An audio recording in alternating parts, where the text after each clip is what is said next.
علیہ السلام وأوسع علما منه مطلقا وهل كتبتم ذلك في تصنيف ما تحكمون على ذلك من اعتقد ذلك. بسم اللہ الرحمن الرحیم. السوال التاسع عشر، 19واں سوال. اترون ان ابلیس اللعین اعلم من سید الکائنات صلی اللہ علیہ وسلم واوسع علما منہ مطلقا وهل كتبتم ذلك في تصنیف ما تحکمون على من اعتقد ذلك. اترون ان ابلیس اللعین، کیا تمہاری یہ رائے ہے کہ ابلیس لعین اعلم من سید الکائنات صلی اللہ علیہ وسلم، کہ ابلیس لعین کا علم نبی پاک صلی اللہ علیہ وسلم سے زیادہ ہے؟ کیا تمہاری رائے یہ ہے؟ وَأَوْسَعُ عِلْمًا، یا شیطان کا علم وسیع تر ہے نبی پاک صلی اللہ علیہ وسلم سے مطلقاً، کیا تمہاری یہ رائے ہے کہ شیطان ابلیس لعین کا علم حضور اکرم صلی اللہ علیہ وسلم سے زیادہ ہے؟ کیا تمہاری اس بات کی رائے ہے؟ وَهَلْ كَتَبْتُمْ ذَلِكَ فِي تَصْنِيفٍ، کیا تم نے یہ کوئی مسئلہ اپنی کسی تصنیف کے اندر لکھا ہے؟ دو بات. نمبر 3، مَا تَحْكُمُونَ عَلَى مَنِ اعْتَقَدَ ذَلِكَ، جو ایسا شخص اعتقاد رکھے اس کے بارے میں تم کیا فیصلہ کرتے ہو، کیا حکم لگاتے ہو؟ جو عقیدہ یہ رکھے کہ شیطان کا علم نبی کے علم سے، اس کے بارے میں تمہارا کیا عقیدہ ہے؟ ٹھیک ہے، یعنی سوال ایک ہے لیکن اس سوال کے اندر کتنی چیزیں پوچھی جا رہی ہیں؟ 3. نمبر 1 کہ تمہارا کیا عقیدہ یا تمہاری رائے یہ ہے کہ نعوذ باللہ من ذالک کہ ابلیس لعین کا علم نبی پاک صلی اللہ علیہ وسلم سے زیادہ ہے مطلقاً، 1. نمبر 2، کیا تم نے یہ بات کوئی مسئلہ لکھا ہے کسی اپنی کتاب کے اندر؟ 2 بات. نمبر 3، جس شخص کا یہ عقیدہ ہو اس کے بارے میں تم کیا کہتے ہو کہ وہ مسلمان ہے یا نہیں؟ صحیح ہے. آگے الجواب. قد سبق منا تحریر هذه المسألة ان النبی صلی اللہ علیہ وسلم اعلم الخلق علی الاطلاق بالعلوم والحکم والاسرار وغیرها من ملکوت الآفاق ونتیقن ان، چلو یہاں تک. قد سبق منا تحریر هذه المسألہ، اس مسئلے کی تقریر ہم پہلے لکھ چکے ہیں. اس مسئلے کی ابھی پیچھے والا سوال 18واں نمبر سوال آیا تھا، آپ نے پڑھا تھا کہ ہمارے عقیدہ یہ ہے کہ نبی پاک صلی اللہ علیہ وسلم کا علم کائنات کے اندر سب سے، آپ کو اللہ کی ذات، آپ کی اللہ تعالیٰ کی صفات، آپ کی ذات کی معرفت، آپ کی صفات اور آپ کے افعال اور جتنی بھی اسرار مخفیفہ ہیں یا جو ہے مخفی اسرار جس کو ہم کہہ رہے ہیں، یا حکم ہے یا شریعت کے علوم ہے، وہ سارے کے سارے تمامی علوم آپ وسلم کو عطا کیے گئے تھے. یہ تو ہم نے پیچھے ابھی یہ مسئلہ بیان کیا ہے. تو کہہ رہے ہیں وقد سبق منا تحریر هذه المسألة، اس مسئلے کی تحریر ہم پہلے لکھ چکے ہیں، کر چکے ہیں. کہ ان النبی صلی اللہ علیہ وسلم، کیا مسئلہ ہم نے بیان کیا کہ نبی اکرم صلی اللہ علیہ وسلم اعلم الخلق، مخلوق میں سب سے زیادہ عالم ہے، علی الاطلاق بالعلوم، تمام علوم اور حکم، اسرار اور اس کے علاوہ ملکوت الآفاق، کہ مطلب یہ ہے کہ کائنات کے اندر ہر تمام چیزوں سے آپ صلی اللہ علیہ وسلم کا علم کیا ہے؟ زیادہ ہے.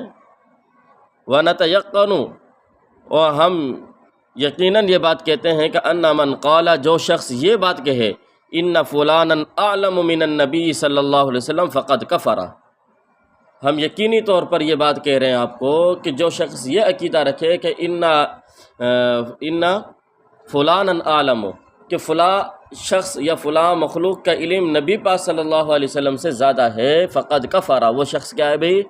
کافر. ہم یقینی طور پر یہ بات ہے. تو 2 سوالوں کے جواب آ گئے. ایک یہ تمہارا عقیدہ کیا، ہم نے کہا ہم نے اپنا عقیدہ پیچھے مسئلے کے اندر واضح کر دیا. نمبر 2، جو شخص اس بات کا قائل ہے اس کے بارے میں کیا حکم لگاتے ہو؟ تو ہم کہتے ہیں اس کو ہم کافر کہتے ہیں. آگے وقد افتى مشائخنا بتکفیر من قالا، اور ہمارے بزرگوں نے تو ایسے شخص کے بارے میں کفر کا فتویٰ دیا ہے کہ جو یہ کہے ان ابلیس اللعین، کہ ابلیس لعین اعلم من النبی صلی اللہ علیہ وسلم، وہ تو نبی پاک صلی اللہ علیہ وسلم سے زیادہ عالم ہے، ایسے شخص کے بارے میں ہمارے مشائخ نے کفر کا فتویٰ دیا ہے۔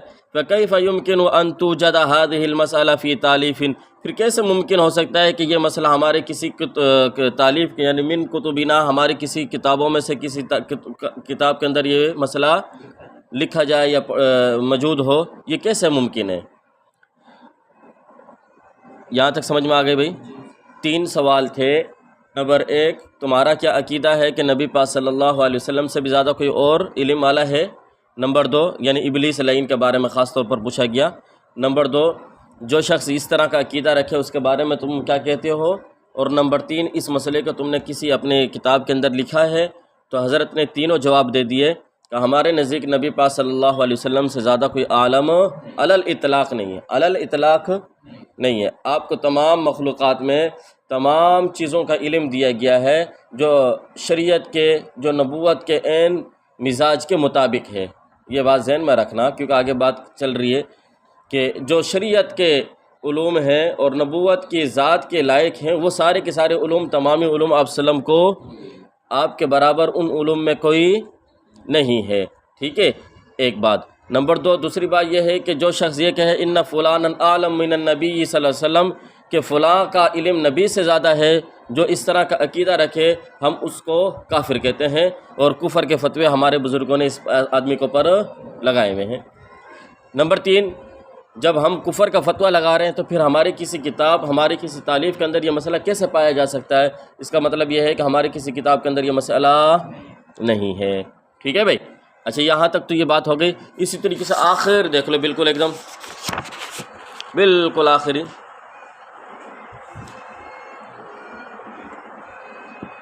وَإِنَّا جَازِمُونَ، نظر آ رہا ہے؟ وَإِنَّا جَازِمُونَ أَنَّ مَنْ قَالَ، کہ ہم یقینی طور پر یہ بات کہتے ہیں کہ جو شخص یہ کہے کہ ان فلانا اعلم من النبی صلی اللہ علیہ وسلم، جو نبی پاس جو یہ کہے کہ فلاں شخص کا یا فلاں کا علم نبی پاک صلی اللہ علیہ وسلم سے زیادہ ہے، فہو کافر، وہ کیا ہے؟ کما صرح بھی غیر واحد من علمائنا الکرام، جیسے کہ اس بات کی تصریح کی ہمارے کئی علماء کرام نے، وَمَنِ افْتَرَى عَلَيْنَا بِغَيْرِ مَا ذَكَرْنَاهُ، اور جو ہماری طرف جھوٹی نسبت کرے اس بات کی جس کو ہم نے ذکر نہیں کیا، فَعَلَيْهِ برہان، اب اس کو پر کیا لازم ہے؟ برہان پیش کرے، بھی دلیل پیش کرے۔ خائفاً عن مناقشۃ الملک الدیان، اور اسے خوف بھی کرنا چاہیے کہ جو قیامت کے دن کا مالک ہے اس کے سامنے جو ہے کھڑا ہونا ہے، اس کے سامنے پیش ہونا ہے، اس سے بھی ڈرنا چاہیے اس کو۔ واللہ علی ما نقول وکیل، جو ہم کہہ رہے ہیں اللہ تعالیٰ ان باتوں پر نگہبان ہے۔ دیکھو حضرت نے مولانا خلیل احمد سہارنپوری رحمۃ اللہ علیہ نے اپنا عقیدہ واضح کر دیا کہ ہمارا عقیدہ یہ ہے کہ اگر کوئی شخص یہ کہہ دے کہ فلاں کا علم نبی پاک صلی اللہ علیہ وسلم سے زیادہ ہے، فلاں کے اندر کوئی بھی آ جاتا ہے، چاہے وہ کوئی نبی بھی کیوں نہ ہو، شیطان کو تو چھوڑیے آپ، فلاں کے اندر کون آ جاتا ہے؟ یہ بھی کہہ دے اگر کوئی کہ فلاں نبی کا علم، نعوذ باللہ من ذالک، استغفر اللہ، کہ ہم یہ کہہ سکتے ہیں کہ نبی سے زیادہ ہے، آپ صلی اللہ علیہ وسلم سے زیادہ ہے، ہم ایسے شخص کے بارے میں کیا کہیں گے؟ کفر کا فتویٰ لگائے ہوئے کہ ایک نبی کے بارے میں بھی اس طرح کا عقیدہ رکھنا، ٹھیک ہے؟ چاہے جائے کہ یہ کہا جائے کہ شیطان کا علم نبی پاک صلی اللہ علیہ وسلم سے زیادہ ہے، اس کے ہم بالکل قائل نہیں ہیں۔ شروع کی عبارت بھی پڑھ کے سنا دی میں نے، آخر میں جو نتیجہ حضرت نے نکالا اس کو بھی میں نے کیا کر دیا بھائی؟ سنا دیا۔ ایک بات اور، جیسے کل 18ویں سوال کے اندر آپ نے پڑھی تھی، ہاں کہ نبی پاک صلی اللہ علیہ وسلم کا علم تمام مخلوقات میں سب سے زیادہ ہے، اس سے یہ بات لازم نہیں آتی کہ کائنات کے اندر، زمانے کے اندر، ہر لمحے کے اندر جو حادثہ یا واقعہ پیش آ رہا ہے، ہر جزی کے بارے میں نبی پاک صلی اللہ علیہ وسلم کو علم ہو رہا ہو۔ اگر آپ نے اس طرف توجہ نہ کی اور آپ نے اس طرف نہیں وہ کی اور وہ چیز آپ سے پوشیدہ رہے، تو آپ کے اعلم من الخلائق ہونے میں کوئی فرق، حرج لازم نہیں آئے گی۔ سمجھ گئے بات کو؟ جیسے کہ ہدہد نے آ کر کہا حضرت سلیمان علیہ السلام کو کہ میں ایسی چیز کا علم لے کر آؤں جس کا علم آپ کے پاس نہیں ہے۔ اب حضرت سلیمان علیہ السلام کو نے اس طرف توجہ ہی نہیں کی تھی، تو اب ایک نبی اگر اس طرح توجہ نہ کرے اور اس سے ایک چیز غائب ہو جائے تو جزئی علم کی وجہ سے اس کے کلی علم کے اوپر کوئی فرق، کوئی اس کی فضیلت میں کوئی فرق نہیں آتا۔ تو حضرت یہ آگے پھر جو ہے جہاں میں نے عبارت بیچ میں چھوڑ دی، میں نے کہا چلو آخر میں دیکھو، یہاں سے یہی چیزیں بیان کر رہے ہیں کہ دیکھو بعض مرتبہ ایسا ہو سکتا ہے کہ کسی مخلوقات میں سے کسی کو ایک جزئی کے بارے میں علم ہو اور آپ وسلم کو اس چیز کا علم آپ کی شان کے موافق نہ ہونے کی وجہ سے آپ نے اس طرف توجہ نہیں دی یا آپ کو وہ چیز نہیں دی گئی، تو یہ آپ کی فضیلت میں کوئی کمی کا باعث، جیسے کہ حضرت نے ایک اس کی مثال یہ بیان کر دی، جیسے کہ ہدہد نے آ کر سلیمان علیہ السلام کو کہا تھا، ایک نمبر دو دیکھو حکیم جالینوس اور افلاطون یہ بہت بڑے بڑے جو ہے حکیم گزرے ہیں، حکماء گزرے ہیں، اور یہ تحقیق کیا کرتے تھے ہر چیز کے اوپر کہ فلاں کا ذائقہ، فلاں کی چیز کے اندر کیا چیز اللہ تعالیٰ نے حکمت رکھی ہے، فلاں جڑی بوٹی کے اندر کس چیز کی جو ہے بیماری کی دوا ہو سکتی ہے، لیکن اتنے بڑے حکماء ہونے کے باوجود گٹر کے اندر یا جو ہے پخانے کے اندر کیا ذائقہ ہے، اس کا مزہ کیا ہے، یہ اس کو پتہ نہیں ہے، لیکن جو اس پخانے کے اندر گندگی کے اندر رہنے والا کیڑا اس کو پتہ ہوتا ہے کہ اس کا مزہ کتنا آئے گا۔ اب اس کیڑے کو اس چیز کا مزے کا معلوم ہونا اور حکیم جالینوس افلاطون کا نہ معلوم ہونا، یہ ان کے فضیلت میں کمی کا باعث نہیں ہوگا، اس لیے کہ وہ ان کی شان کے موافق نہیں ہے۔ وہ حکماء کیا یہی چیز چیک کریں گے کہ پخانے کے اندر کتنا مزہ آتا ہے، کتنا ذائقہ آتا ہے، یہ چیزیں ان کے لائق نہیں ہے گا۔ تو اسی طریقے سے نبی اکرم صلی اللہ علیہ وسلم نے، اللہ تعالیٰ نے ان کو شریعت کے علوم بھی دیے ہیں، اپنی ذات کے معرفت کے علوم بھی دیے ہیں، اور جو اللہ کا قرب حاصل کرنے کے جو درجات کے علوم ہیں وہ سارے کے سارے تمامی طور پر آپ صلی اللہ علیہ وسلم کو دیے گئے ہیں۔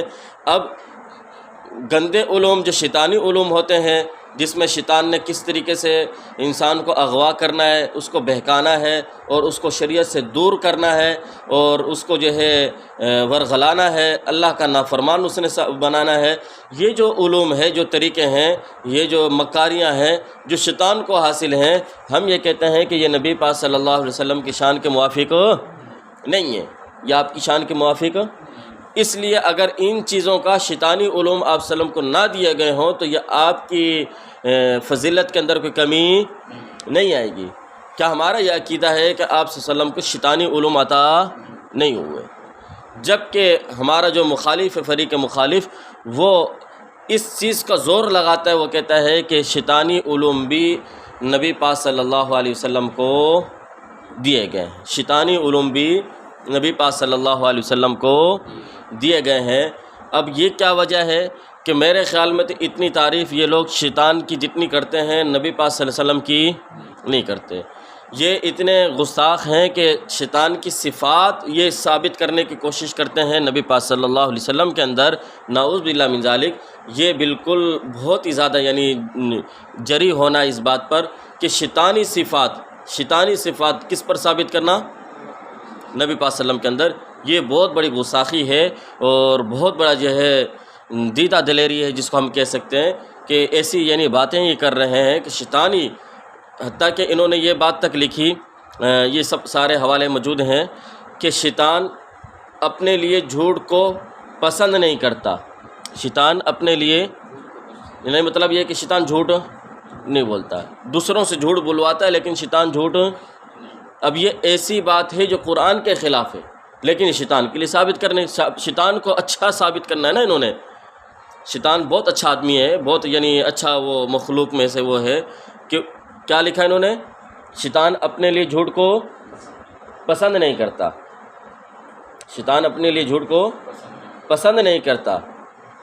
حالانکہ قرآن نے کیا کہا، حضرت آدم علیہ السلام اور حضرت حوا علیہ السلام دونوں کو اللہ تعالیٰ نے جنت میں بھیج دیا، تو اس وقت جو ہے شیطان نے آ کر ان کو بہکایا تو کیا کہا، وقاسمہما انی لکما من الناصحین، قسمیں اٹھائیں۔ علماء نے لکھا ہے کہ وہ جھوٹی قسمیں اٹھا رہا تھا، جھوٹی قسمیں کھا رہا تھا، نہیں کھا رہا، قرآن کہتا ہے یہ جھوٹا ہے۔ اور حضرت آدم علیہ السلام اس کی باتوں میں حضرت حوا کیوں آئے تھے، وہاں پر علماء نے لکھا اس کی وجہ یہی تھی کہ یہ باتوں میں اس لیے آئے تھے کہ ان کو معلوم نہیں تھا آدم علیہ السلام کو کہ کوئی اللہ کی ذات کے بارے میں بھی کوئی اس طرح یعنی جھوٹ بول سکتا ہے، اللہ کا نام لے کر بھی کوئی جھوٹ بول سکتا ہے، کیونکہ یہ کائنات کے اندر پہلا جھوٹ تھا نا جو شیطان بول رہا تھا۔ تو وہ تو یہ سمجھ رہے تھے کہ اللہ کی ذات، جب کہ نا قاسمہما، قسم، اللہ کے نام کی قسم اٹھا رہا ہے کہ میں اللہ کی قسم میں تمہارا خیر خواہ ہوں، تو انہوں نے کہا کہ واقعی میں یہ خیر خواہ ہوگا۔ تو یہ کائنات کے اندر پہلا جھوٹ بول رہا تھا یاد۔ اب جب پہلا جھوٹ جس نے بولا ہو کائنات کے اندر، اور یہ لوگ کیا کہہ رہے ہیں، شیطان اپنے لیے جھوٹ کو پسند ہو، یعنی میں جھوٹا نہیں ہوں، میں لوگوں کو جھوٹ بلواؤں گا، یہ ہے ان کی وکالت کرنے والے۔ سمجھ رہے بات کو؟ پھر انہوں نے ایک یہ بھی مسئلہ لکھا کہ شیطان موحد ہے۔ شیطان کیا ہے؟ وہ مشرک نہیں ہے، وہ دوسروں سے شرک کرواتا ہے لیکن خود موحد ہے شیطان، لیکن دوسرے سے، وہ مشرک نہیں ہے، وہ دوسروں سے شرک کرواتا ہے۔ یہ کس کی وکالت ہو رہی ہے بھائی؟ شیطان کی۔ پھر انہوں نے ایک مسئلہ یہ بھی لکھا نمبر 3 کہ شیطان وجہ کائنات ہے۔ شیطان کہ تمام یعنی یہ جو کائنات کو جو وجود جو ملا ہے یہ شیطان کی وجہ سے ملا ہے۔ اگر شیطان نہ ہوتا تو یہ پولیس کے محکمے نہ ہوتے، یہ چوری نہ ہوتی، یا جو ہے لوگ شرک میں مبتلا نہ ہوتے، لوگ دوسرے کام نہ کرتے، پھر نہ کسی نبی کے آنے کی ضرورت تھی، نہ ولی کے آنے کی ضرورت تھی، نہ کسی کے آنے کی ضرورت تھی اگر شیطان نہ ہوتا۔ تو پتہ چلا کہ یہ شیطان کو کیا مان رہے ہیں؟ وجہ کائنات مان رہے ہیں۔ سمجھ رہے ہو بات کو؟ کتنے مسئلے؟ 3، ٹھیک ہے۔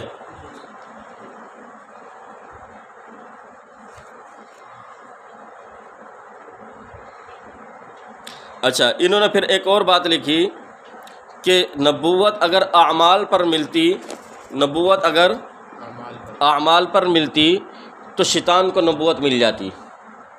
اگر اللہ تعالیٰ نبوت دیتے ان کو اعمال کی وجہ سے کہ جس کے اعمال زیادہ ہیں، جس کی عبادت زیادہ ہے، تو کس کو دے دیتے؟ شیطان کو۔ اب یہ کتنا بڑا جو ہے گستاخی ہے کہ نبی یعنی یوں سمجھ لو کہ حضرت نبی پاک صلی اللہ علیہ وسلم کے بارے میں تو اللہ تعالیٰ نے یہ کہا کہ آپ کا نام بھی اس لیے کہا نا محمد، محمد ایک ہے، اس کو اسم فاعل پڑھیں تو جو کائنات کے اندر اللہ کی حمد اور ثنا زیادہ کرنے والا، محمد اسم مفعول اس کو بنا دیں تو کائنات کے اندر یعنی وہ ذات جس کی کائنات کے اندر سب سے زیادہ تعریف کی گئی ہو مخلوقات میں، وہ نبی پاک صلی اللہ علیہ وسلم۔ تو اب دیکھو ہمارے نبی پاک صلی اللہ علیہ وسلم یہ ہے کائنات کے اندر سب سے زیادہ اللہ کی حمد اور ثنا کرنے والے ہیں، اور یہ لوگ کیا کہہ رہے ہیں کہ سب سے زیادہ جو ہے اعمال جو عبادت کرنے والا ہے اللہ کی، وہ کون ہے؟ شیطان ہے۔ وہ سمجھ رہے بات کو؟ اب حوالے لکھتے جاؤ، میں آپ کو بتا دیتا ہوں۔ شیطان پکا موحد ہے، نور العرفان صفحہ 194۔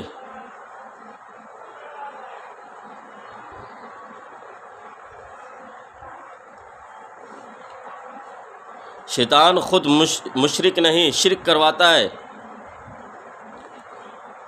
822 یہی نور العرفان ہے۔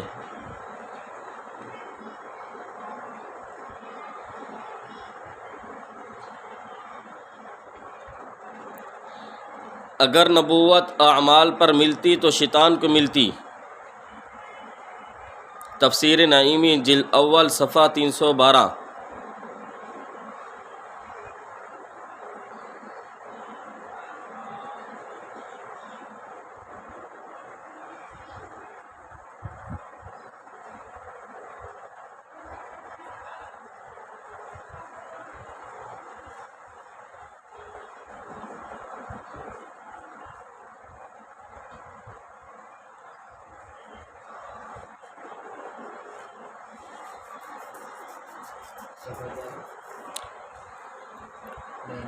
تفسیر نعیمی جلد اول صفحہ 312۔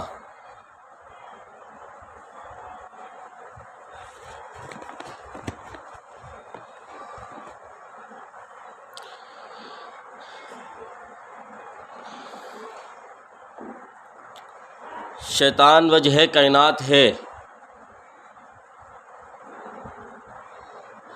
تفسیر نعیمی جلد اول صفحہ 348۔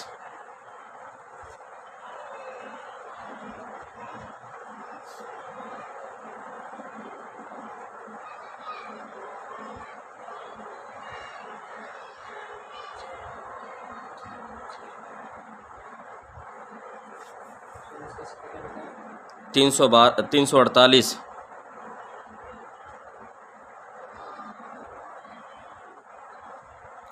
نکال کے دیکھ لینا، بعد میں صفحے لکھتے جاؤ، ٹھیک ہے؟ یہ بہت بڑی عبارت ہے اصل میں، کہ اگر شیطان نہ ہوتا تو نہ دنیا ہوتی، نہ دین ہوتا، نہ بادشاہ کی ضرورت، نہ پھر یہ پولیس، نہ کچہری، نہ فوج کے محکمے، نہ پیغمبروں کی ضرورت، نہ ولیوں کی ضرورت، نہ پیروں کی ضرورت، نہ دوزخ، نہ جنت کی ضرورت۔ یہ جنت کے فرشتے، دوزخ کے فرشتے، یہ سارے بیکار ہوتے، پھر پتہ چلا شیطان ہے تو یہ ساری چیزیں ہیں۔ سمجھ رہے بات کو؟ ہاں، تفسیر نعیمی جلد اول صفحہ 348۔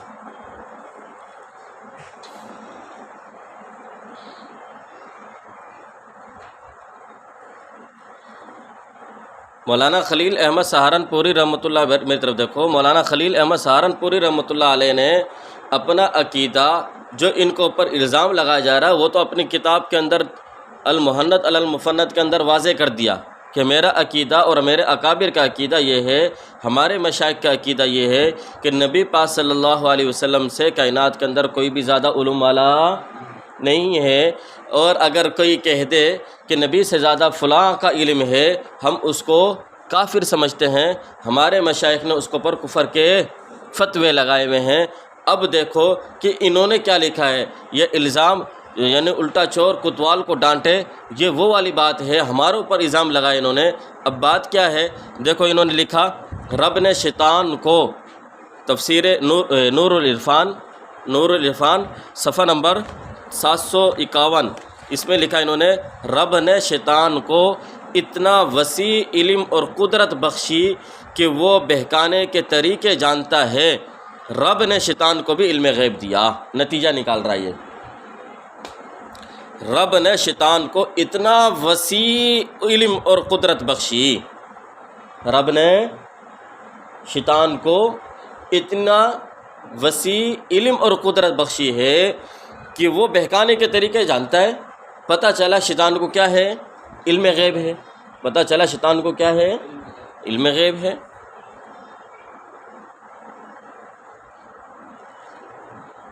صفحہ نور العرفان صفحہ نمبر 751۔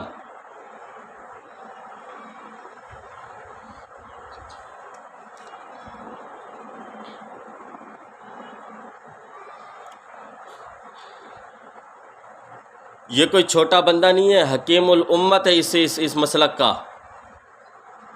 مفتی احمد یار خان گجراتی، وہ لکھ رہا ہے یہ ساری باتیں۔ شیطان کی اتنی وکالت، شیطان سے اتنی محبت۔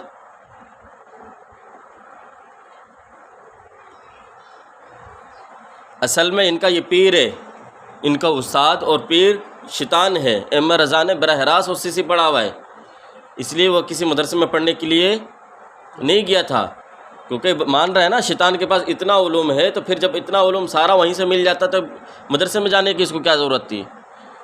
ایک ہی استاد اس کے لیے کافی تھا۔ لکھ لیا؟ جب کہ نبی پاک صلی اللہ کیا سنو میری بات کو، رب نے شیطان کو اتنا وسیع علم اور قدرت بخشی کہ یہ بہکانے کے سارے طریقے جانتا ہے۔ پتہ چلا کہ اللہ نے شیطان کو علم غیب دیا ہے۔ یہ اس کی عبارت میں نے پڑھ کے سنا دیا آپ کو۔ پتہ چلا کہ اللہ تعالیٰ نے شیطان کو علم غیب دیا ہے، یعنی پہلے تو کہہ دینا اتنا وسیع علم اور قدرت دی، پھر آخر میں نتیجہ کیا نکلا؟ پتہ چلا کہ اللہ تعالیٰ نے شیطان کو علم غیب دیا۔ اب یہ علم غیب کتنا دیا ہے، کم دیا، زیادہ دیا، ہم اس سے بحث نہیں کرتے، کیونکہ مطلقاً انہوں نے کہا ہے کہ علم غیب دیا ہے، اور پیچھے انہوں نے کہا وسیع علم دیا ہے، ٹھیک ہے؟ اب آ جاؤ آپ مولوی احمد رضا خان کے پاس، ذرا پوچھتے ہیں کہ نبی پاک صلی اللہ علیہ وسلم کو علم غیب ہے یا نہیں؟ اگر ہے تو کتنا مانتا ہے تو؟ کہتا ہے کہ خالص الاعتقاد کتاب کا نام اس کی، عطا الہی سے بھی بعض علم ہی ملنا مانتے ہیں، نہ کہ جمیع۔ نبی پاک صلی اللہ علیہ وسلم کے علم کے بارے میں گفتگو کہتا ہے ہم عطا الہی سے بھی نبی کے لیے کتنا علم مانتے ہیں؟ بعض۔ عطا الہی سے، ذاتی نہیں مانتے۔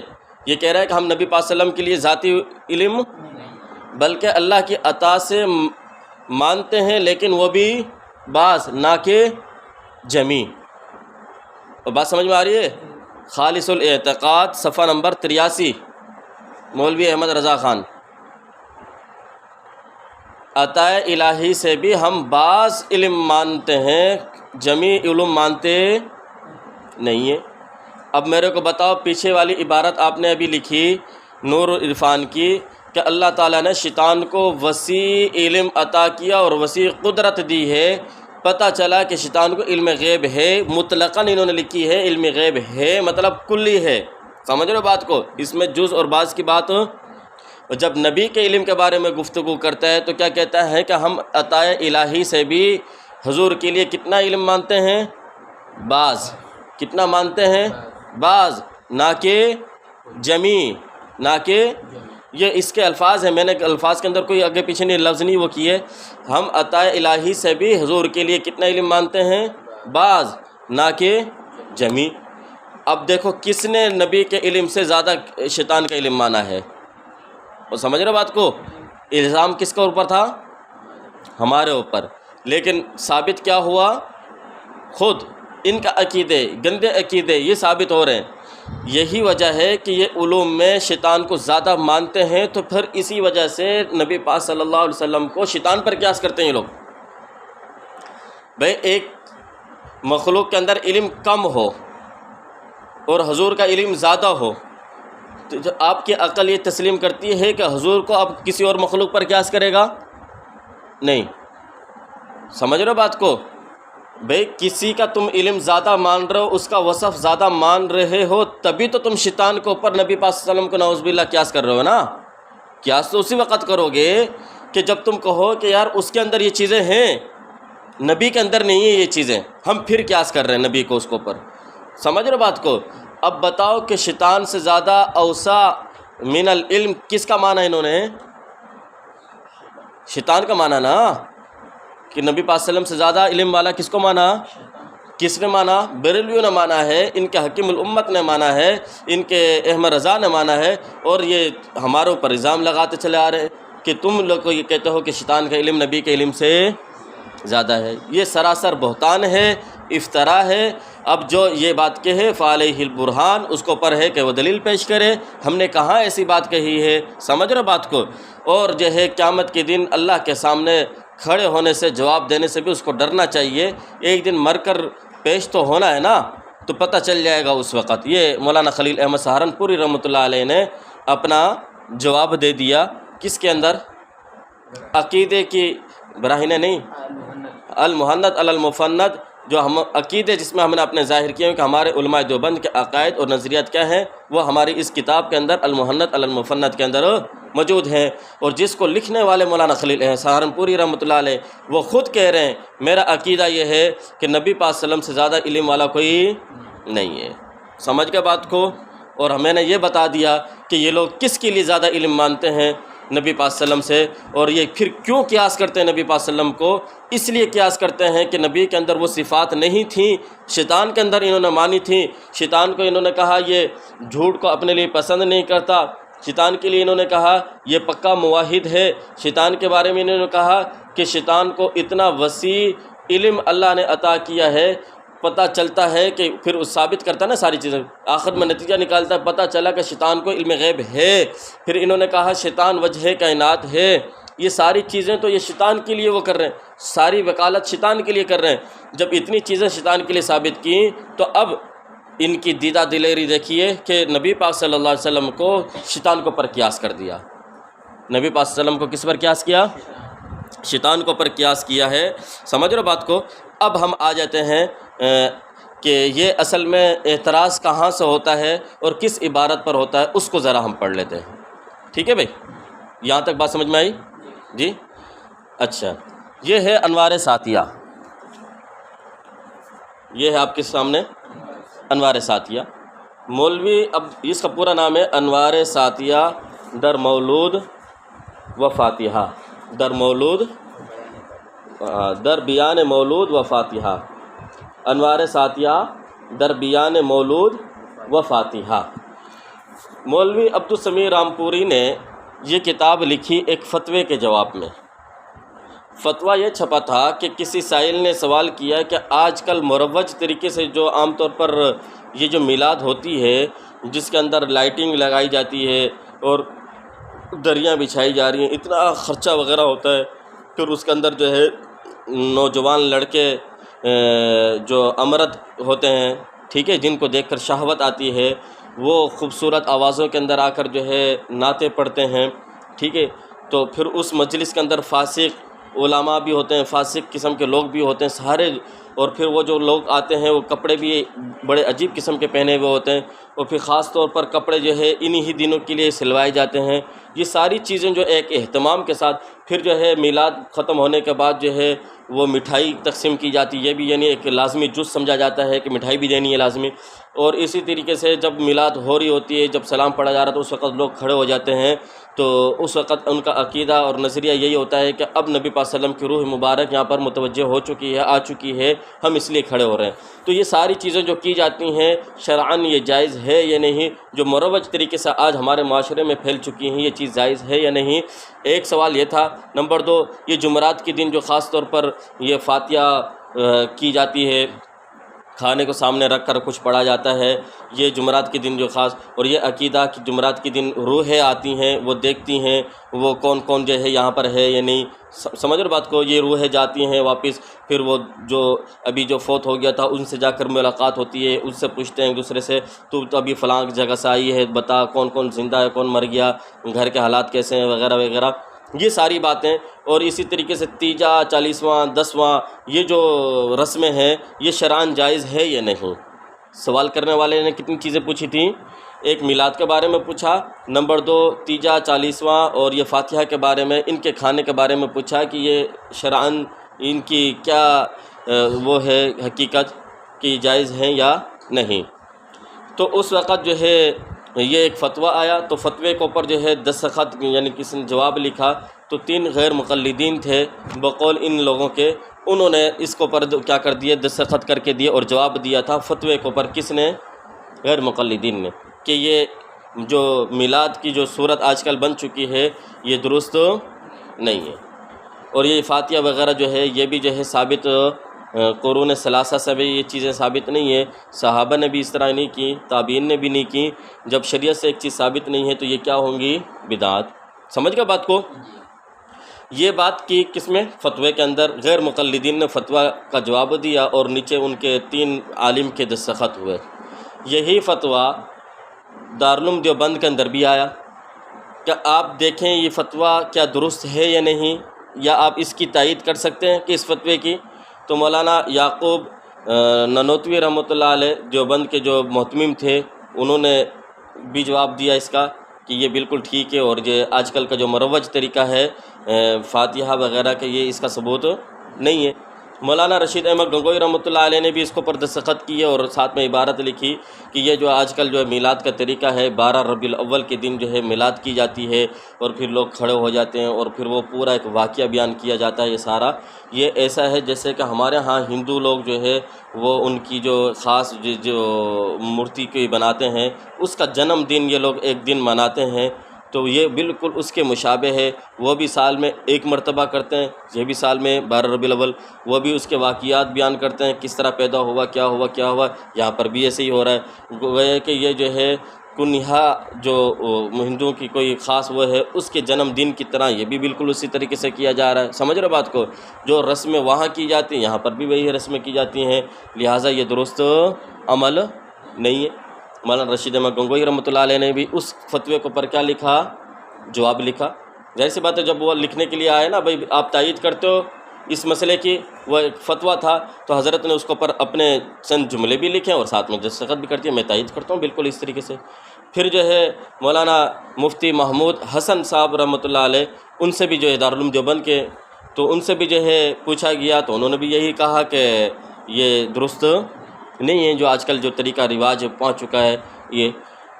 تو اس طریقے سے کچھ اور بھی جو ہے حضرات کے اس طریقے سے فتوے سے دستخط لیتے گئے، لوگ لیتے گئے، تو وہ فتویٰ تقریباً جو ہے 12-13 صفحوں پر مشتمل ہو گیا۔ سمجھ رہے بات کو؟ تھوڑا سا بڑا ہو گیا، 24 کہتے ہیں صفحات اس کے ہو گئے تھے۔ شروع میں وہ 3-4 صفحوں کا تھا، بعد میں وہ بڑھتا کتنا ہو گیا، یعنی مزید اس کے ساتھ اور علماء نے تائیدی اپنے جو ہے دستخط کیا، اپنے جملے لکھے، اپنی باتیں لکھی انہوں نے، یہ بڑھتے بڑھتے یہاں تک پہنچ گیا۔ عبدالسمیع رام پوری کہتا ہے کہ میرے پاس جو ہے وہ کسی نے بار بار جو ہے وہ فتوے لا کر دکھائے اور مجھے کہا کہ دیکھو یہ فتوے ہیں، اور بڑی تشویش ہے کہ ہم لوگ تو فاتحہ وغیرہ بھی کرتے ہیں، تیجا، چالیسواں وغیرہ یہ ساری چیزیں کرتے ہیں، آپ ہمیں بتائیں کہ کیا کرنا ہے۔ تو یہ کہتا ہے کہ پھر میرے دل میں وہ ہوا کہ میں حقیقت کو واضح کروں اور ان کو سمجھاؤں کہ دیکھو یہ غلط کام کر رہے ہو آپ لوگ، کہ کس طریقے سے فتوے دے رہے ہو۔ اس نے اس فتوے کو فتویٰ انکاری، اس فتوے کا نام کیا ہے؟ فتویٰ انکاری۔ کہتا ہے یہ 1302 کے اندر میرے پاس آیا تھا فتویٰ، 1302 کے اندر آیا۔ میں نے پھر اس کا رد لکھنا شروع کیا اور میں نے سمجھایا کہ دیکھو اس طریقے سے نہیں، اس طریقے سے یہ بالکل جائز ہے، اور پھر بتایا کہ آپ لوگ جو ہر چیز کو بدعت بدعت کہہ دیتے ہو۔ میں نے پھر جو ہے بدعت کی تعریف بھی لکھی ہے اور بس سمجھایا کہ بدعت ہر اس چیز کو نہیں کہتے کہ جو نبی کے زمانے میں نہ ہو یا قرون ثلاثہ میں جس کا وجود نہ ہو، بلکہ جو ہے آپ نے تو یہ بدعت کی تعریف، بہت ساری چیزیں ایسی ہیں جو قرون ثلاثہ میں موجود نہیں تھیں لیکن اس کو آپ لوگ بھی کر رہے ہوتے، پھر جو ہے اگر وہ چیزیں بدعت ہیں تو پھر آپ لوگ بھی بدعت ہو۔ تو اس نے اس کو رد کرنا شروع کیا اور اپنی کتاب لکھ دی اس نے، انوار ساتیہ۔ کیا لکھی بھئی؟ انوار ساتیہ۔ انوار ساتیہ لکھنے کے بعد اس نے نسخے جو چھپے تھے وہ بانٹ دیے، ادھر ادھر سے تقسیم ہو گئے۔ مولانا خلیل احمد سہارنپوری رحمۃ اللہ علیہ فرماتے ہیں کہ میرے پاس جو ہے یہ کہاں گئی وہ کاپی؟ اٹھاؤ ذرا میری، اس دن جس میں پڑھ رہا تھا۔ 1300 میرے خیال میں 4 ہے، انہوں نے ادھر رکھی ہوئی، ادھر دیکھیے۔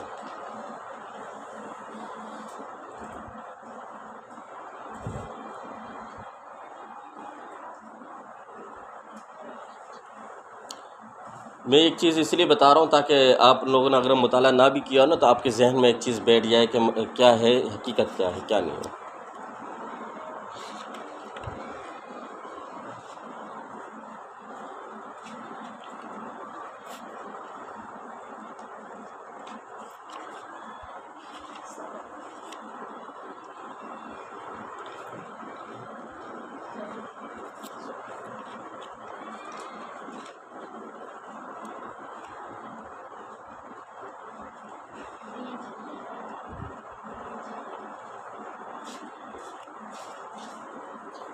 کہاں گیا؟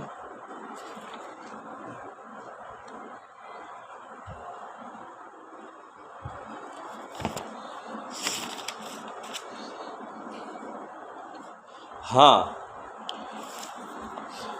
مولانا خلیل احمد سہارنپور، یہ میں نے بتایا کہ اس نے انوار ساتیہ کس سن میں لکھی؟ 1302 میں۔ مولانا خلیل احمد سہارنپوری رحمۃ اللہ علیہ نے پھر یہ براہین قاطعہ لکھی، اس کا جواب انوار ساتیہ کا، اور کہا کہ 1303 کے اندر میرے پاس ایک کتاب آئی جس کا نام تھا انوار ساتیہ، اور اس کے اندر مصنف نے بہت ساری ایسی باتیں کی ہیں گویا کہ، اور جو ہے زیادہ تر جو ہے یعنی سب و شتم کا مظاہرہ کیا ہے، اور ایسی ایسی باتیں کی ہیں کہ صرف اور صرف جو ہے ہمارے موجودہ علماء کی توہین نہیں ہے، بلکہ ہم سے پہلے جو اکابر علماء گزر چکے ہیں، بزرگ صدیوں پہلے گزر چکے ہیں، ان کے بارے میں بھی جو ہے اس نے ایسی جو ہے رد کر دیا، کیونکہ یہ رد کرنا چاہ رہا تھا موجودہ دور کے لوگوں کو، تو ساتھ میں جن کا موقف، ان کا موقف وہی والا تھا پہلا والا، تو ان سب کو بھی اس نے کیا کر دیا؟ رد کر دیا۔ تو کہتے ہیں کہ مولانا خلیل احمد سہارنپوری، میں نے اس کتاب کو کب لکھا؟ 1303۔ سمجھ رہے بات کو؟ یعنی 1303 میں میرے پاس یہ کتاب آئی تھی انوار ساتیہ، میں نے اس کو پڑھ لی، پھر اس کے بعد میں نے اس کا جواب لکھا، 1304 کے اندر یہ کتاب چھپ کر آ گئے، براہین قاطعہ، ٹھیک ہے۔ اور یہ کتاب جو ہے اصل میں مولانا خلیل احمد سہارنپوری رحمۃ اللہ علیہ نے مولانا رشید احمد گنگوہی رحمۃ اللہ علیہ کے حکم پر لکھی تھی، اسی وجہ سے لکھا ہوا نا، دیکھو، بے امر حضرت بقیت السلف حجت الخلف رأس الفقہاء والمحدثین تاج العلماء الکاملین جناب مولانا رشید احمد صاحب گنگوہی قدس سرہ۔ سمجھ گئے بات کو کہ ان کے حکم سے میں نے یہ کتاب لکھی تھی۔ تو یہ براہین قاطعہ اصل میں مولانا خلیل احمد سہارنپوری نے لکھی ہے، اور کس کے جواب میں لکھی ہے؟ انوار ساتیہ کے جواب کے اندر۔ اور جگہ جگہ پر حضرت نے سمجھایا اور ایسا وہ کیا کہ یار اب اتنا بڑا عالم ہونے کے بعد بھی تم اس طرح کی باتیں کرتے ہو کہ ایک عالم اور پھر اپنا آپ کو کہتا ہے کہ میں اتنا بڑا عالم بھی ہوں، لوگ میری طرف توجہ کرتے ہیں، تو آپ اپنی طرف یعنی اپنا آپ کو اتنا بڑا عالم بھی کہتے ہو، پھر کام دیکھو کیسے کم عقل والوں کام کر رہے ہو، تمہاری سمجھ میں کچھ نہیں آتا. سمجھ رہے ہو بات کو؟ حضرت نے یہ باتیں اس طرح کے الفاظ استعمال کیے، تم کم علم ہو، کم عقل ہو یا کم فہم ہو. سمجھ رہے بات کو؟ اور حضرت نے کہا کہ پھر تو تمہیں جو ہے یعنی اتنا عالم ہونے کے باوجود ایسے کام کرنا ہے، تو کم علمی والی باتیں کر رہے ہو آپ، کم عقلی والی باتیں کر رہے ہو، تو نادانی والی باتیں کر رہے ہو. لیکن بعد میں جو ہے بریلویوں نے اس طرح کی جملے جمع کرتے ہیں اور کہتے ہیں کہ ان کتابوں کے اندر کیا گالیاں بکی ہوئی ہیں ساری، ہم اس کا جواب کیوں دیں، اس میں تو ساری کیا ہیں، گالیاں لکھی ہوئی ہیں گی. اور بھئی کون سی گالی ایسی ہے گی؟ آپ کو یہ کہا جا رہا ہے کہ آپ نے جو استدلال کیا ہے یہ استدلال کرنے کے لائق ہے، عقل ہے آپ کے اندر؟ کہتے یہ گالی دے دی آپ نے ہمارا. آپ نے یہ جو بات کی ہے ایک اتنا بڑا عالم ہونے سے، یہ نادانی والی بات ہے، نادان کہہ دیا بھائی. تو سمجھ رہے بات کو؟ تو انہوں نے پھر جو ہے اس طرح کے جملے اکٹھے کر کے کہا کہ دیکھو اس میں سے اتنی 100 گالیاں آئیں گی، اتنی 100 وہ ہیں، یہ اس طرح کی باتیں انہوں نے وہ کی ہوئی بات میں. 1304 کے اندر یہ آ گئی کتاب. اب سن لو، اب جب کتاب آئی یہ والی براہین قاطعہ، دونوں طرف سے تو جھگڑے شروع ہو گئے، ادھر سے بھی ادھر سے بھی. مولانا حاجی امداد اللہ مہاجر مکی رحمۃ اللہ علیہ اس وقت تک زندہ تھے. حاجی امداد اللہ مہاجر مکی رحمۃ اللہ علیہ اس وقت کیا تھے؟ 1317 میں فوت ہوئے ہیں حاجی صاحب. یہ 1304 کی باتیں ابھی چل رہی ہیں. تو حاجی صاحب ظاہر سی بات ہے کہ وہ بھی محفل میلاد میں جایا کرتے تھے، لیکن ان کی جو محفل میلاد ہوتی وہ ایسی نہیں تھی جیسے کہ یہ عام جہاں پر سوال کے اندر جو پوچھا جا رہا تھا ویسے. کیوں؟ اس لیے کہ سوال کے اندر جو باتیں پوچھی گئی ہیں نا جس طریقے سے، یہ خود بھی مان رہا عبدالسمیع رامپوری کہ سوال کرنے والے نے شرارت کری. اس نے سوال ایسا کیوں پوچھا ہے؟ یہ کوئی بات ہے یار؟ بھائی سوال کرنے والا جیسے بھی سوال پوچھے جواب تو اس کے مطابق آئے گا نا. اس نے کہا کہ بھئی جس کے اندر جو ہے یہ شیرنی یعنی مٹھائی کے بھی جو ہے اس کو لوازمات میں سے سمجھا جاتا ہے، قیام کو بھی جو ہے ایک قسم کا فرض کا درجہ دیا جاتا ہے میلاد کے اندر. پھر اس کے اندر فاسق فاجر ہر قسم کے لوگ شریک ہوتے ہیں. پھر اس کے اندر جو ہے نوجوان چھوٹے لڑکے وہ خوبصورت آوازوں میں پڑھتے ہیں، دل ان کی طرف متوجہ ہو جاتا ہے. سمجھ رہے بات کو؟ جو فتنے کا سبب بھی بنتا ہے سب کچھ، یہ ساری چیزیں تھیں. اور پھر خاص طور پر اس میں جو ہے اتنا پیسہ خرچ کیا جاتا ہے، دریاں منگائی جاتی ہیں، اس کے لیے پردے وغیرہ یہ لٹکائے جاتے ہیں، یہ ڈیکوریشن کا سامان ہوتا ہے سارا. تو یہ کہتا ہے کہ عبدالسمیع رامپوری سوال کرنے والے کو جو ہے عقل نہیں آئی، اس نے جان بوجھ کے اس طرح کی باتیں لکھی ہیں تاکہ جو ہے مفتی فوراً کہہ دے کہ یہ سب میلاد جائز نہیں ہے. اس کا مطلب یہ نکلا کہ عبدالسمیع رامپوری بھی اس بات کا قائل تھا کہ اگر اس طریقے سے ہوگی تو وہ بھی جائز ہو، کیونکہ یہی کہنا چاہ رہا ہے نا یہ بھی کہ سائل نے ایسا سوال بنایا کہ مفتی فوراً سوال کو دیکھتے ہی کیا کر دے گا، اس کا میلاد کا رد کر دے گا. تو اس کا مطلب یہ نکلا کہ اگر جو ہے میلاد کے اندر یہ چیزیں اس طرح سے داخل ہو جائیں تو تمہارے نزدیک بھی کیا ہوگی، وہ چیزیں وہ میلاد کیا ہو جائے گی، اس طریقے سے ناجائز ہو جائے گی نا. یہی کہنا چاہ رہا ہے نا. تو حضرت تو یہی سمجھا رہے تھے. پھر بعد میں حضرت کہہ رہے ہیں کہ دیکھو آج کل ایسا ہوتا ہے، نفس میلاد سے ہم آپ کو روکتے ہیں. تو حاجی صاحب جو میلاد کیا کرتے تھے وہ ان میلاد کے اندر وہ خرافات نہیں تھی. تو جب یہ کتاب ایسے چھپ کر آ گئی اور پتہ چلا حاجی صاحب کو، حاجی صاحب نے بھی کہا کہ ٹھیک ہے. اور پھر حاجی صاحب نے جو ہے 7 مسئلہ لکھوائی ہے مولانا اشرف علی تھانوی رحمۃ اللہ علیہ سے. حکم ان کو دیا تھا، لکھا حضرت تھانوی نے تھا. تھانوی گئے ہوئے تھے، انہوں نے جو ہے حج پہ گئے ہوئے تھے، انہوں نے لکھ کے دے دی. اب دیکھو نفس میلاد، نفس ذکر نبی پاک صلی اللہ علیہ وسلم، آپ صلی اللہ علیہ وسلم کی ولادت کے واقعات کو بیان کرنا کوئی برائی کی بات ہو؟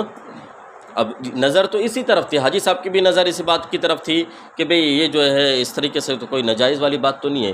اور حاجی صاحب جب گئے ہیں یہاں سے، یہ بات ذہن میں رکھنا، 1200 تقریباً جو ہے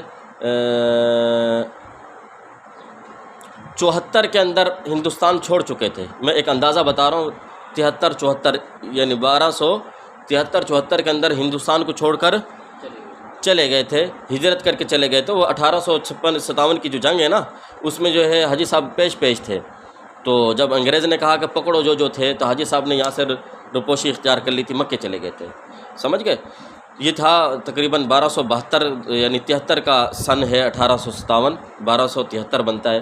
تو حضرت بس اسی سال میں جو ہے اسی دوران بس نکل گئے تھے یہاں سے. یعنی 1273-74 کے اندر حاجی صاحب یہاں سے ہندوستان سے چھوڑ کر کہاں چلے گئے؟ مکے کے اندر چلے گئے. وہاں پر بھی محفل میلاد وغیرہ جو ہے نبی پاک صلی اللہ علیہ وسلم کی ولادت کے ذکر سنایا کرتے اور اس طریقے سے جو ہے نعت خوانی بھی ہوتی تھی. اب یہ جب کتاب جاری ہے تو کس وقت جاری ہے؟ 1304 میں. کتنا سال گزر چکے ہیں؟ 30 سال کا زمانہ گزر چکے ہیں. کتنا؟ 30 سال. حاجی صاحب ہندوستان کے حالات سے اب واقف نہیں ہیں کہ وہاں پر کون کون سی خرافات آ چکی ہیں. حاجی صاحب جب یہاں رہتے تھے محفل میلاد کیا کرتے تھے، اپنی جو ہے کمرے میں وہ جہاں ہوتی تھی اسی میں شروع ہو جاتے تھے، اسی میں بٹھا کر جو ہے نعت پڑھوا لی، کسی سے تلاوت کروا لی، کسی سے جو ہے واقعہ وغیرہ بھی ہے. اس طریقے سے یہ بیان ہو گیا، اپنے مریدین کو بیان کر دیا، اپنی خانقاہ میں انہوں نے یہ کر دیا. وہ عوامی اجتماع کے اندر اس طرح کی باتیں نہیں تھیں. حاجی صاحب نے کہا کہ بھئی نفس میلاد کو یہ کیا، اب مشہور انہوں نے یہ کر دیتے کہ براہین قاطعہ لکھی گئی ہے، وہ میلاد کا رد کر دیا انہوں نے، میلاد ہے ہی نہیں شرعن. تو حاجی صاحب نے کہا اس طرح نہیں کرو، سختی دونوں طرف سے سختی ہو رہی ہے، آپ اس طرح کرو.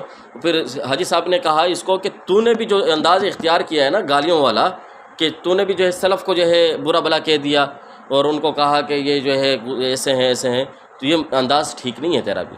عبدالسمیع رامپوری کو بھی سمجھایا. یہ عبدالسمیع رامپوری یہ مرید تھا حاجی صاحب کا. مولانا قاسم نانوتوی بھی مرید تھے، مولانا حاجی امداد اللہ مہاجر مکی رحمۃ اللہ علیہ بھی مرید تھے، سارے مریدین میں سے. اچھا مولانا قاسم نانوتوی رحمۃ اللہ علیہ کا انتقال تو 1297 میں ہو چکا، بہت پہلے. ابھی تک یہ چلا نہیں تھا، یہ مسئلہ ابھی تک چلا، وہ تو تقریباً 7 سال 8 سال پہلے دنیا سے جا چکے تھے. تو اب حاجی صاحب نے کہا مولانا اشرف علی تھانوی رحمۃ اللہ علیہ کو آپ لکھو. لکھی مولانا اشرف علی تھانوی رحمۃ اللہ علیہ نے، اور حاجی صاحب نے اوپر اپنا نام لکھ دیا، کہا کہ میرے نام سے اس کو چھاپ دو. مرید حضرت تھانوی صاحب بھی تھے. جب ہفت مسئلہ آ گئی تو مولانا رشید احمد گنگوئی رحمۃ اللہ علیہ کو بڑا افسوس ہوا، اور پھر بعد میں پتہ چلا کہ حضرت تھانوی نے لکھی ہے. کہ حضرت تھانوی کو تھوڑا سا غصے بھی ہوئے کہ آپ نے یہ کیا لکھا ہے، کیونکہ حضرت تھانوی رحمۃ اللہ علیہ مولانا رشید احمد گنگوئی رحمۃ اللہ علیہ کے شاگرد بھی ہیں. مولانا رشید احمد گنگوئی رحمۃ اللہ علیہ نے دستار بندی کی ہے اشرف علی تھانوی رحمۃ اللہ علیہ کی، دارالعلوم دیوبند میں پڑھنے کے لیے آئے تھے حضرت تھانوی صاحب. تو افسوس بھی ہوا، اور پوری ایک خط و کتابت ہے خطبہ ان کے اندر جو ہے تذکرۃ الرشید کے اندر، کہ حضرت تھانوی کے ساتھ جو ہے بہت یعنی بار بار وہ ہوا ہے کہ حضرت تھانوی کہتے تھے کہ بھئی یہ ساری چیزیں تو کیسے منع ہو سکتی ہیں، ہم بھی تو ذکر و اذکار کرتے ہیں، بزرگ بھی کرتے ہیں، چلہ کرواتے ہیں، سب کچھ کرتے ہیں. اگر یہ چیزیں تم کہتے ہو کہ تیجا 40واں وغیرہ یہ بدعت ہے، تو پھر وہ کیوں نہیں ہے بدعت؟ جو بزرگ کرواتے ہیں وہ بدعت کیوں نہیں ہے؟ تو حضرت تھانوی حضرت مولانا رشید گنگوئی رحمۃ اللہ علیہ بڑے سمجھاتے رہے، اور جو ہے خط و کتابت اور دلائل کے ذریعے سے دیکھو بدعت کو سمجھو، بدعت لگتی اچھی ہے بظاہر، اور اشتباہ ہوتا ہے اس کے اندر، وہ یہ آپ کو نظر آ رہا ہوتا ہے وہ بزرگوں کے جو اعمال ہے اس کا درجہ الگ ہے، یہ جو کیا جا رہا ہے یہ اس کا درجہ الگ ہے، اس کو پر مت قیاس کرو. حضرت تھانوی صاحب کہتے تھے کہ مجھے سمجھ میں نہیں آتی. کافی عرصے کے بعد جا کر مجھے اس بات سمجھ میں آئی، کہ پھر میں نے جا کر جو ہے توبہ کی، اور مجھے وہ ہوا کہ واقعی میں جو ہے بدعت کے اندر جب انسان مبتلا ہوتا ہے اس کو ہر چیز پھر اچھی نظر آ رہی ہوتی ہے، پھر وہ اپنی جو ہے جواز کے لیے دوسروں کو دیکھتا ہے کہ یہ دیکھو تم بھی تو ایسے کرتے ہو، تم بھی ایسے کرتے ہو، حالانکہ وہ الگ اس کا مسئلہ ہوتا ہے، اس کا درجہ وہ نہیں ہوتا جو یہاں پر بدعت یعنی اختیار کرنے والا کر رہا ہوتا ہے. اب اس نے دوبارہ مولانا خلیل احمد سہارنپوری نے تو 1304 کے اندر یہ کتاب لکھ کر چھاپ دی تھی نا براہین قاطعہ. اب یہ کہتا ہے کہ 1306 کے اندر جو ہے چونکہ کتاب انوار ساتیہ ختم ہو چکی تھی نہیں میرے پاس، اور میں نے دوبارہ، کیونکہ حاجی صاحب نے بھی کہا تھا کہ بھئی اب دوبارہ جب چھاپنا نا اس پر نظر ثانی کرنی ہے گی، تو سخت الفاظ جو تم نے استعمال کیے اس کو اڑا دینا. تو میں نے دوبارہ نظر ثانی کی اور دوبارہ میں نے چھاپی ہے، اور جو ایسے الفاظ تھے میں نے سب ختم کر دیے. صحیح ہے، کیونکہ حاجی صاحب نے حکم دیا تو میں نے جو ہے حاجی صاحب کے، جبکہ یہ لوگ جو ہے دیوبندی حضرات یہ بھی حاجی صاحب کے مرید تھے، اور انہوں نے حاجی صاحب کی بات نہیں مانی، اور انہوں نے اشتہار چھاپ دیا کہ ہم حاجی صاحب کی بیعت تو کی ہوئی ہم نے، ٹھیک ہے، تصوف کے اندر ہم نے مسائل کے اندر ان سے مسئلہ نہیں پوچھنا، ہم علماء ہیں، حاجی صاحب عالم نہیں ہیں. یہ انہوں نے مولانا رشید احمد گنگوئی نے یہ بات کہہ دی اور فلاں فلاں نے کہہ دی. اس لیے دیکھو فرما بدار مرید کون کہلائے گا؟ جو حاجی صاحب کی باتوں کو مانتا ہے. جو حاجی صاحب کی باتوں کو نہیں مانتا چھوڑ دیتا ہے، وہ فرما بدار مرید نہیں ہے. یہ کس نے کہہ دی بھائی؟ یہ کہہ رہا ہے کہ عبدالسمیع رامپوری کہتا ہے کہ میں نے تو دیکھو حاجی صاحب کی باتوں کا وہ کیا، عمل کیا ہے، لیکن ان لوگوں نے عمل نہیں کیا. انہوں نے آگے سے کیا پیش کر دیا، کہا کہ بھئی ہم نہیں مانتے حاجی صاحب کی باتوں کو، اس لیے کہ حاجی صاحب عالم تھوڑی نہ ہے، ہم نے فقہ کے اندر ان کی بیعت تھوڑی لی ہوئی ہے، ہم نے تو بیعت لی ہوئی تصوف کے اندر اپنی اصلاح کے لیے بیعت لی ہوئی ہے. باقی رہا دین کا مسئلہ یا جس کو علماء سمجھتے ہیں تو وہ ہم ہیں، اور ہمارا ہے کہ حاجی صاحب کو اس مسئلے کے اندر ہماری تقلید کرنی چاہیے، نہ کہ ہمیں حاجی صاحب کی تقلید کرنی چاہیے. اب اس نے دوبارہ کہتا ہے میں نے 1306 کے اندر کیا کی، نظر ثانی کر کے وہ کی اور دوبارہ لکھی ہے. اور پھر میں نے خلیل احمد سہارنپوری نے اور مولانا رشید احمد گنگوہی، چونکہ یہ وہ کہتے ہیں کہ یہ اصل میں لکھی تو مولانا رشید احمد گنگوہی نے ہے، لیکن اس کو کہا کہ خلیل احمد تو اپنے نام سے چھاپ دے. لکھی اصل میں کس نے تھی؟ مولانا رشید احمد گنگوہی نے لکھی تھی. یہ ان کا دعویٰ ہے گا، ہمارا دعویٰ نہیں ہے گا. یہ ان کا دعویٰ یہ کہتے ہیں کہ انہوں نے جو ہے لکھی انہوں نے تھی، لیکن اس کو کس کے نام سے چھپوا دی؟ اپنے مرید مولانا خلیل احمد سہارنپوری کے نام سے چھپوا دی. مولانا خلیل احمد سہارنپوری حضرت گنگوہی کے شاگرد تھے اور یعنی مرید تھے، سمجھ گئے بات کو؟ تو ان کے نام سے یہ چھپوا دی ہے.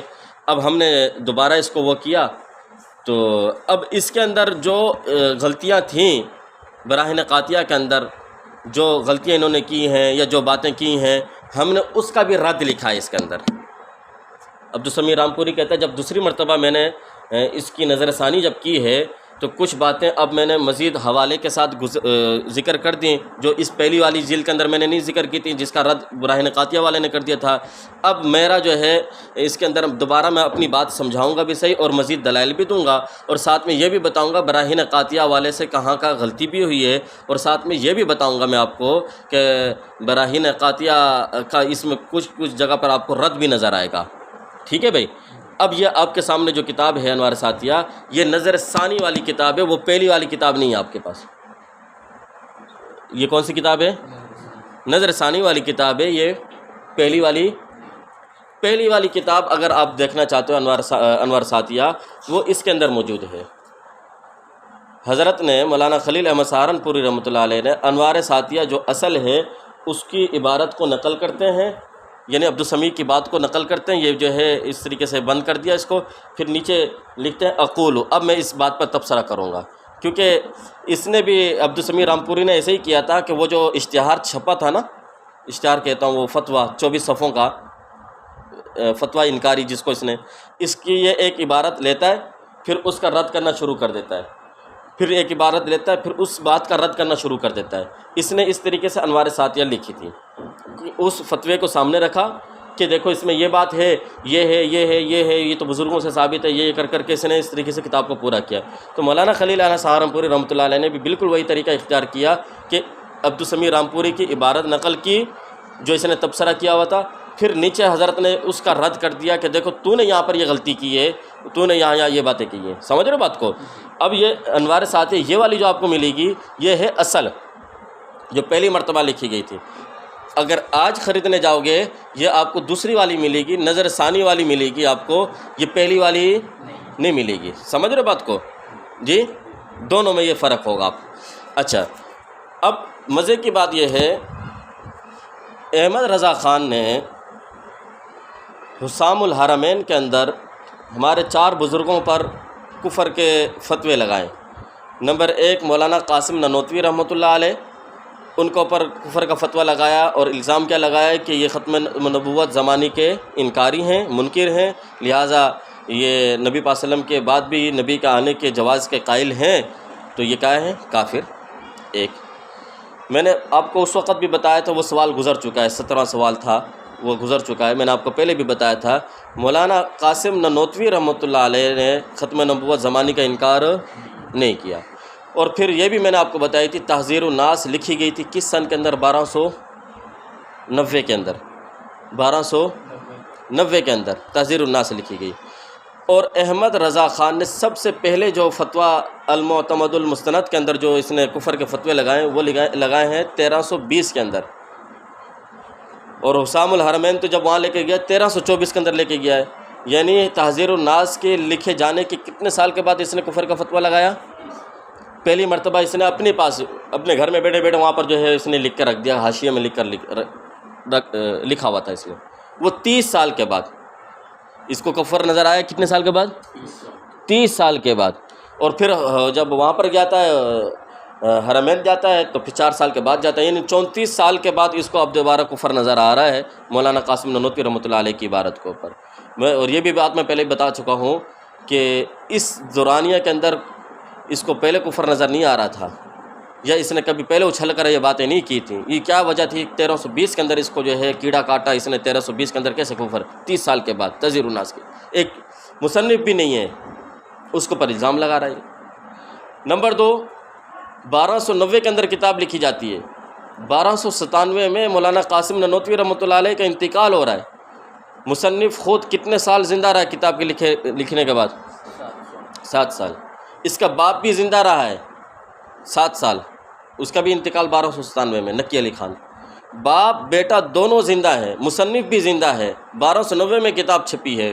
جب کتاب چھپ کر آتی ہے تو اہل بدعت کے وہ لوگ جو اس مسئلے کے اندر پیش تھے، جھگڑے کیے ہوئے تھے، جیسے یہ آئی تھی انہوں نے تو کفر کے فتوے لگا دیے تھے۔ انہوں نے کہا تھا بس ختم نبوت زمانے کا انکار، ختم نبوت زمانے، وہ تو یہ کہتے تھے جو بھی اثر ابن عباس کا صحت کا قائل ہوگا وہ کیا ہوگا؟ کافر۔ تو انہوں نے جو کفر کے فتوے لگائے تھے وہ اثر ابن عباس کی صحت کے قائل ہونے کی وجہ سے لگائے تھے۔ ان کا جو کفر کا فتویٰ تھا وہ اس کی بنیاد اثر ابن عباس تھی، ان کی بنیاد یہ عبارت نہیں تھی کہ مولانا قاسم نے یہ لکھا یہ لکھا، یہ نہیں تھی، یہ کوئی ثابت ہی نہیں کر سکتا۔ تو ہمارا دعویٰ یہ تھا کہ بھائی 1290 میں ایک کتاب لکھی جاتی ہے، 7 سال تک جو ہے مصنف زندہ ہے، باپ اس کا زندہ ہے، یہ خود موجود تھا، یہ تھوڑی کہ اس وقت یہ فیٹر پیتا تھا، یہ فیٹر بھی نہیں پیتا تھا، یہ بھی بات بتا دوں۔ 1284 کے اندر کہتا ہے میں نے سب سے پہلا فتویٰ لکھنا شروع کر دیا تھا، 1200، یہ تو مفتی بن چکا کہ اپنے بقول اس کے کہ میں مفتی ہوں، تو مفتی بن چکا ہے، سب کچھ ہے، لیکن اس کے باوجود تو رد نہیں کر رہا، تیرا باپ رد نہیں کر رہا، کوئی اور آواز نہیں اٹھا رہا تذیر الناس کے اوپر، مصنف زندہ ہے کوئی نہیں کر رہا۔ پھر بعد میں تیرے کو کیا مسئلہ پڑا کہ کیا آج تیرے کو وہ آگے تیرے اوپر کوئی شیطان کی طرف سے وہی آگے تیرے اوپر کہ تو وہ کر رہا ہے کہ اس کو کہ 30 سال کے بعد جا کر تو کہہ رہا کفر میرے کو نظر آ رہا ہے اس کے اندر۔ تو یہ تو ایک تو الزام لگایا تھا مولانا قاسم نانوتوی رحمۃ اللہ علیہ کے اوپر اس بات کا ختم نبوت کا۔ نمبر 2، دوسرا الزام یہ تھا کہ مولانا قاسم نانوتوی رحمۃ اللہ علیہ نے یہ بات کہی ہے اپنی کتاب براہین قاطعہ کے اندر، کس کے اندر کہی؟ براہین قاطعہ کے اندر کہی کہ شیطان کا علم نبی کے علم سے زیادہ ہے، شیطان کا علم۔ یہ الزام لگایا مولوی احمد رضا خان نے سب سے پہلے، یہ الزام لگایا مولوی احمد رضا خان نے سب سے پہلے۔ یہ الزام بھی کب لگاتا ہے بھائی؟ میں نے ابھی بتایا کہ یہ کتاب چھپی کب؟ 1300، یہ نظر ثانی کے ساتھ، یعنی اس کے اندر اس کتاب کا رد بھی ہے ساتھ ساتھ میں، اس کتاب یعنی براہین قاطعہ کا رد بھی اس نے کیا ہے تھوڑا تھوڑا، دوبارہ جب چھاپی اس نے 1306 کے اندر، سمجھ رہے بات کو۔ اور مولوی احمد رضا خان نے کفر کا جو فتویٰ لگایا ہے پہلی مرتبہ کب لگایا تھا؟ اپنے گھر میں بیٹھ کر جو حاشیہ لکھا ہے اس نے المعتمد المستند کا 1320 میں، 1320 یعنی اس کتاب کے لکھے جانے کے کتنے سال کے بعد؟ 16 سال کے، 16 سال کے۔ اور انوار ساتیہ نظر ثانی کے ساتھ جو چھپ رہی اس کے بعد کتنے سال کے بعد؟ 14 سال کے بعد۔ سوال یہ ہے وہ حرمین تو بعد میں گیا نا، 4 سال بعد گیا، یہ کہہ رہا میرے کو اس وقت تو کفر نظر آ گئے تھے نا، چلو تیری بات کو مانتے، تیرے کفر، تیری کتاب ہی نہیں ہے انوار ساتیہ، تو اس کا مصنف بھی نہیں ہے، تیرے ساتھ تو اس کا کوئی لین دین بھی نہیں ہے، زیادہ سے زیادہ یہ ہے کہ انوار ساتیہ جس نے لکھی تھی اس نے کہا تھا کہ بھئی تائیدی دستخط کر دو، کون کون میرے ساتھ میری وہ کر سکتا ہے، تائید کر سکتا ہے۔ مولوی احمد رضا خان کے پاس بھی گئے، اس نے بھی کہا کہ ہاں بڑی زبردست کتاب لکھی ہے، مولوی عبدالسمیع تو بڑی، کیونکہ جب بدعتی کو نہیں اچھا لگے تو اور کس کو لگے گا۔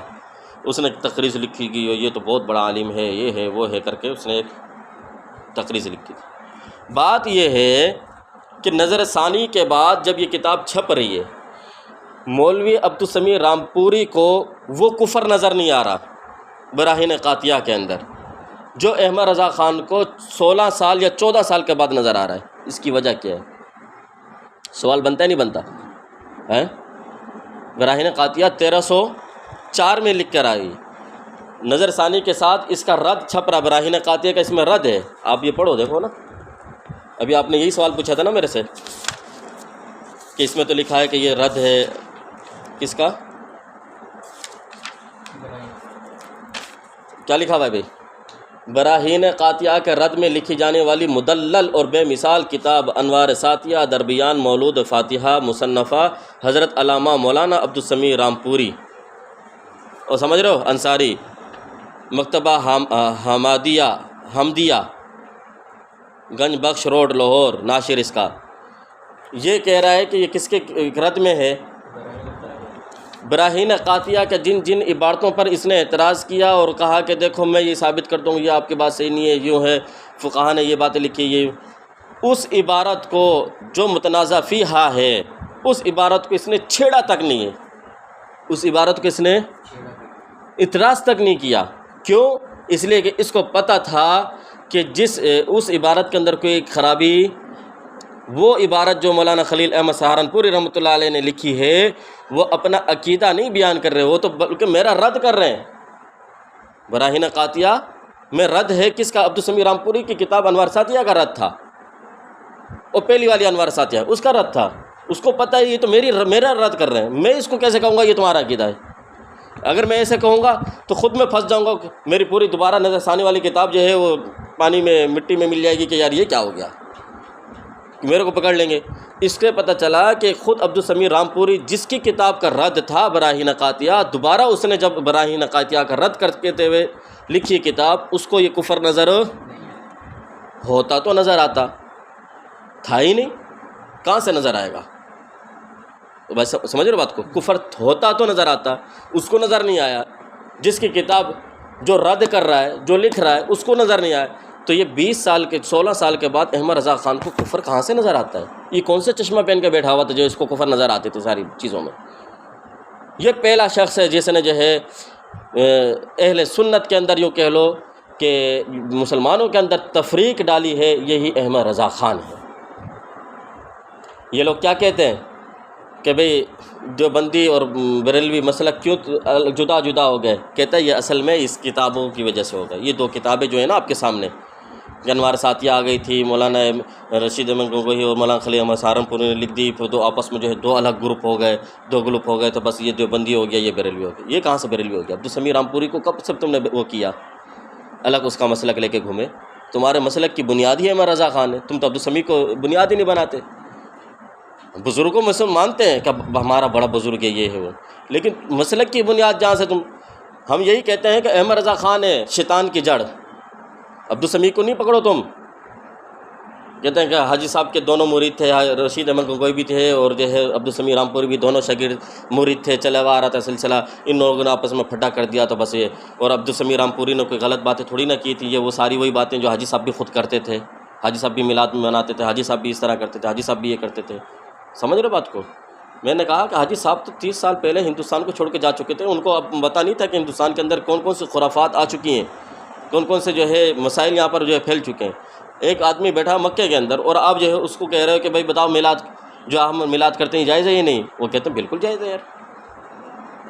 بھئی یہ دیکھو کہ جو مروجہ طریقے سے جو ہو رہی ہے ہندوستان کے اندر، وہ والا میلاد دکھاؤ حاجی صاحب کو، وہ تو بتاؤ تم، وہ کیوں نہیں بتاتے تم؟ اور سمجھے گا بات کو؟ تو اصل جو بنیاد بنی ہے، میں اس بات کو لے کر آ رہا ہوں، کون ہے احمد رضا خان؟ کون ہے؟ کیوں؟ اس لیے کہ اس کو کفر نظر آتا تھا 20 سال کے بعد، 24 سال کے بعد، یا جو ہے 30 سال کے بعد، یا 14-16 سال کے بعد جو ہے نظر آتا تھا۔ اس سے پہلے کسی کو کیوں نہیں کفر نظر آتا تھا؟ اور سمجھ رہے بات کو؟ جی تو یہ میں نے جو دوسرا الزام تھا حسام الحرمین کے اندر مولانا خلیل احمد سہارنپوری رحمۃ اللہ علیہ کی اوپر تھا کہ انہوں نے کس چیز کا انکار کر دیا اور کیا کہا ہے؟ شیطان کا علم نبی کے علم سے، حالانکہ ہم نے المحنت المفنت کے اندر پڑھ کر آپ کو بتا دیا، مولانا خلیل احمد سہارنپوری خود اپنا عقیدہ واضح کر رہے ہیں کہ شیطان کا علم نبی کے علم سے زیادہ، اگر کوئی شخص یہ کہہ دے کہ کسی کا بھی علم نبی کے علم سے زیادہ ہے، کسی کا بھی، ہم شیطان کی بات نہیں کر رہے، ہم تو کہتے ہیں کہ کسی کا بھی، چاہے حضرت آدم کا ہی لے لو آپ، حضرت ابراہیم کا کہہ لو، حضرت سلیمان علیہ السلام کا کہہ لو، کسی اور نبی کے بارے میں بھی کہہ دو کہ فلاں نبی کا علم نبی سے زیادہ ہے، تب بھی ہم اس کو کفر کا فتویٰ لگا دیں گے۔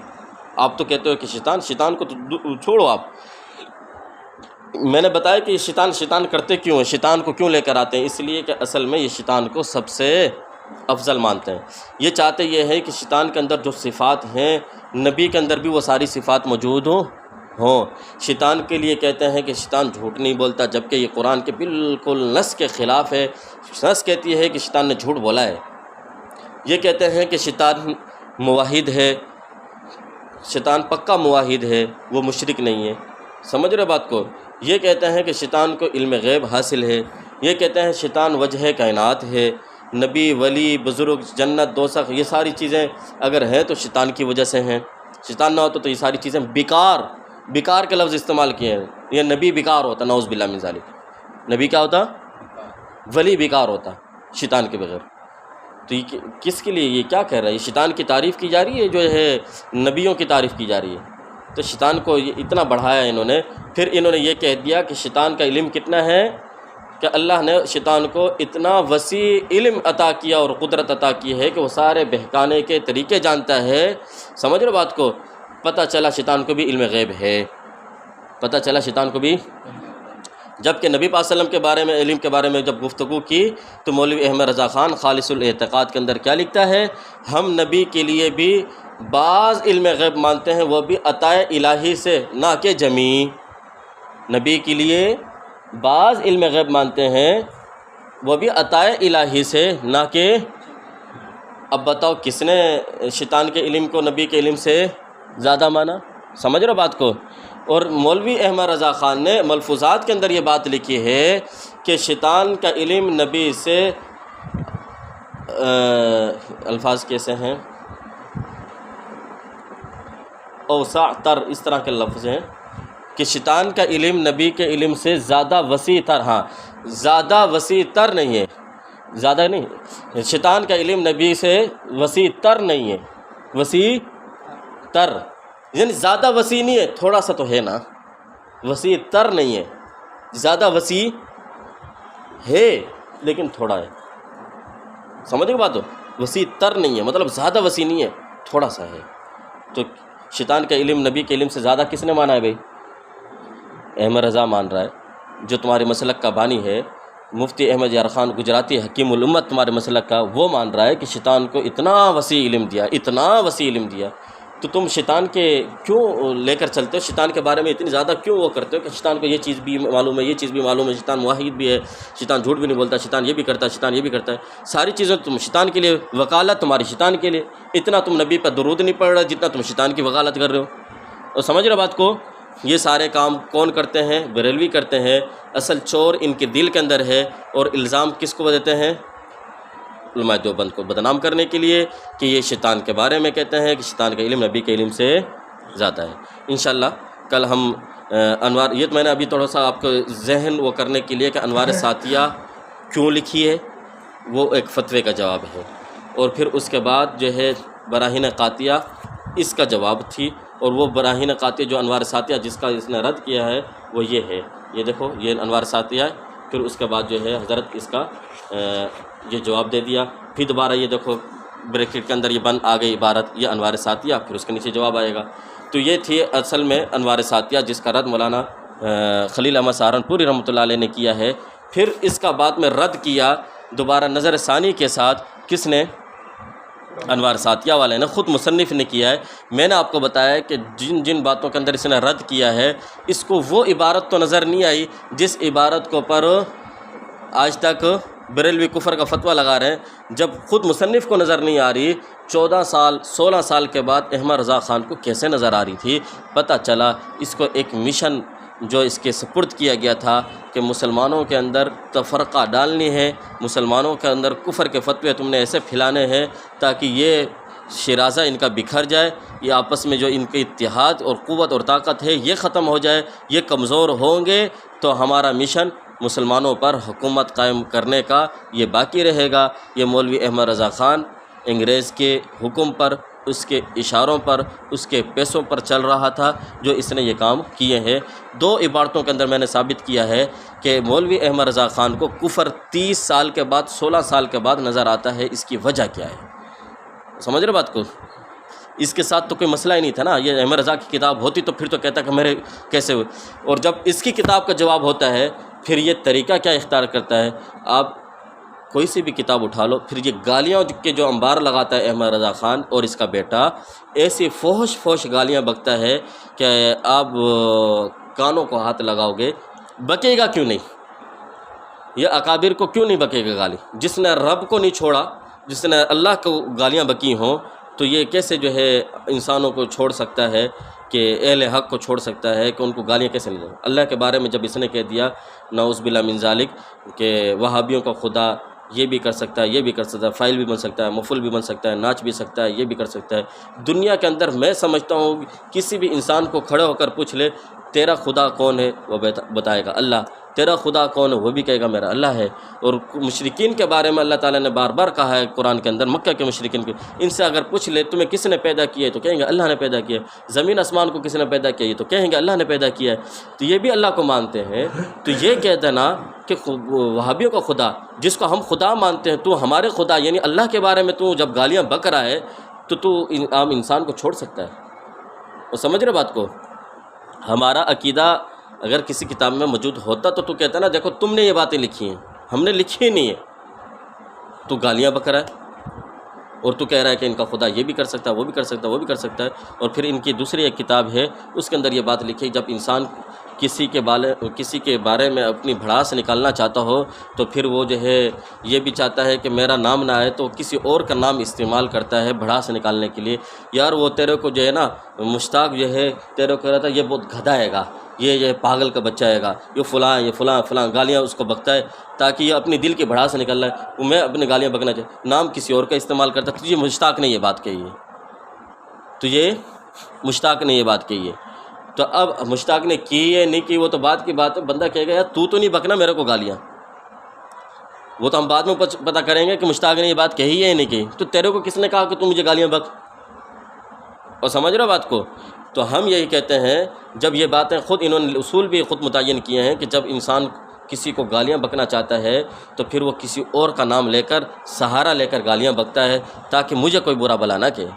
تو یہاں پر بھی ہم یہ کہتے ہیں، یہی اصول کے سامنے رکھتے ہوئے ہم یہی کہتے ہیں کہ تم نے اللہ کو جو گالیاں بکی ہیں وہ اصل میں تم اپنی دل کی بھڑاس سے نکالنا چاہتے تھے، تو تم نے ہمارا نام استعمال کر لیا، دیوبندیوں کا خدا، وہابیوں کا خدا ایسا ہے، اس کا یہ ہوتا ہے۔ تو وہ اصل میں تو اپنے اندر کی خباثت نکال رہے تھے، اور نعوذ باللہ من ذالک اللہ کو گالیاں بکنا چاہ رہے تھے تم اس طرح کی۔ بہرحال یہ تھی دو عبارتیں، انشاءاللہ ہم اس عبارت کو بھی پڑھیں گے تاکہ آپ کو سمجھا سکیں کہ مولانا خلیل احمد سہارنپوری رحمۃ اللہ علیہ نے کیا لکھی ہے، اور اصل میں عبدالسمیع رامپوری نے کیا لکھا تھا، کیونکہ جواب تو اسی کا ہے نا یہ۔ تو یہ کہ انہوں نے کیا لکھا، پھر اس کا ہم یہ پڑھیں گے براہین قاطعہ سے کہ حضرت نے کیا لکھا ہے، تاکہ بات آپ کو سمجھ میں آ جائے، اور پھر آپ کسی اور کو سمجھانا چاہو تو بعد میں آپ کے لیے سمجھانا بھی آسان ہو جائے۔ ٹھیک ہے بھائی؟